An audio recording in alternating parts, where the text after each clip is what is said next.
Hello, my wonderful people. Welcome back to the news.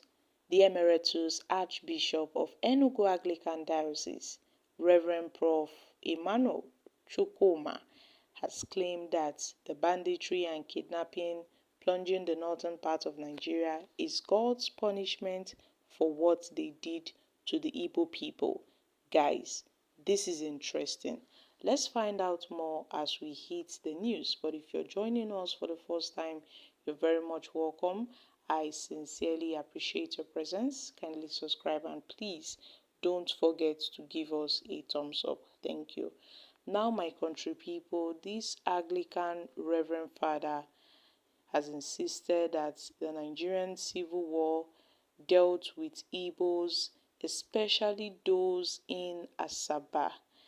The Reverend lamented that the war was a real genocide of the Igbos. According to him, the Nigerian Civil War dealt with people, most especially those in Asaba.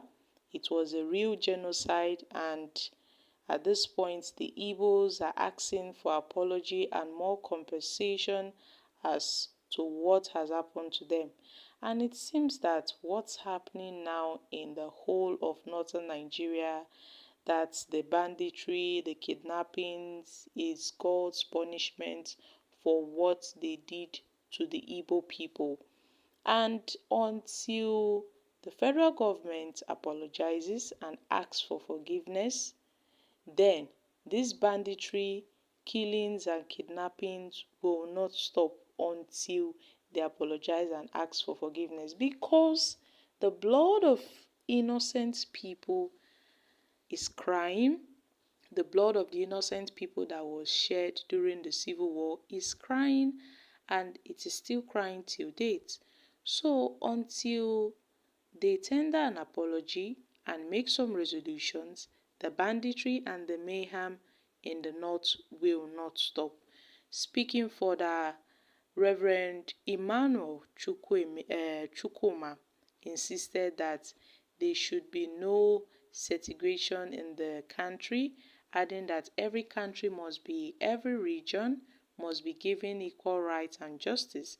The clean man alleged that the Igbos must be given a chance to rule Nigeria. He pointed out that the Igbos must be given a chance to rule this country, because Nigeria should be a country for all of us, not only a country for one person. There should be no segregation. There should be no, partiality. Nobody should be neglected. There should be equality. There should be equal rights, equal justice. Equity and justice must prevail. So the Igbos should be given the same opportunity to serve Nigeria, and then you will see how corruption will cease. Guys, this is really, really serious. The talks of insecurity in Nigeria, did not start from today. It started way back, even before our, independence, or even after our independence. The talks of insecurity with the persistent armed conflict in the north, starting with the Boko Haram. Nigeria has turned into a place whereby so many people are falling victims of insecurity. So many people, houses have been burnt down, razed down. So many people have resorted to being in a camp, in a displacement camp, as a result of insecurity. So the Nigerian crisis is, it's not something that someone would have to put a finger to it. It has been in our history for a long time. So the challenges facing the northern Nigeria, with the farmer herders clashes here and there, the banditry here and there, thousands of people have been killed, have been displaced, and some tend to see this as the fault of our leaders failing to protect the lives of the people in this country. So for now, nobody can really pinpoint the root cause of the insecurity, the banditry in the northern Nigeria, because this issue, this crisis is not only happening in the northern part of Nigeria. When you go to the south, there is kidnapping, there is banditry, but it seems to be more pronounced in the northern part of Nigeria. But here we have a Reverend Father telling Nigerians that all these things that is happening to the northerners, the kidnappings, the banditries, is because of what they did to IGBO during the Civil War, because of how they fought IGBO'S during the Civil War. So God is trying to punish, in fact, God is punishing them for what they did to the Igbo people. So my country people, what are your thoughts on this issue?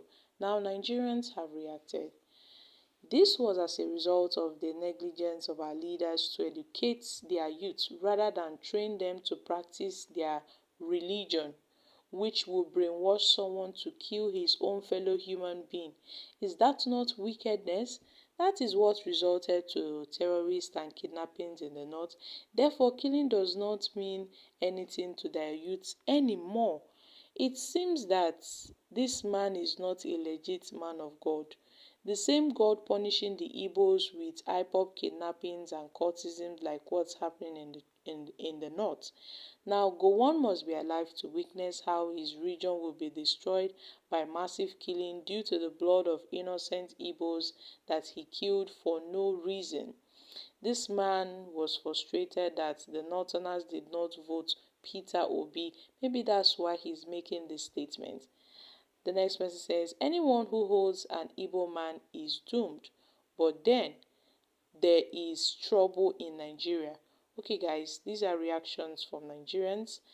The fact that this Reverend Father pointed out that God is punishing the northerners, I don't really think this is the handwork of God though. Seriously, the insecurity in Nigeria, the banditry in Nigeria, the terrorism in Nigeria, this is beyond the handwork of God. This is the handwork of man. Because God cannot come down and send people to go and start, committing crimes in the society. No, I don't think this is the handwork of God. This is the handwork of man. People are being killed on a daily basis. People are being, chased out of their farms due to the farmer-herder clashes. And our leaders are not doing anything about it. And some of these crises tends to be politically motivated. With the way things are going, it tends to be politically motivated. Else, why would we be having Boko Haram members here and there, and after they are being caught, they would, take them to a rehabilitation center and release them back into the society after 6 months. So guys, all these things is being planned out. I'm sure there are some cabals who are in charge of all these crises we are facing in this country. So my country people, I'm dropping here. Kindly share your thoughts on this in the comments section. Thank you.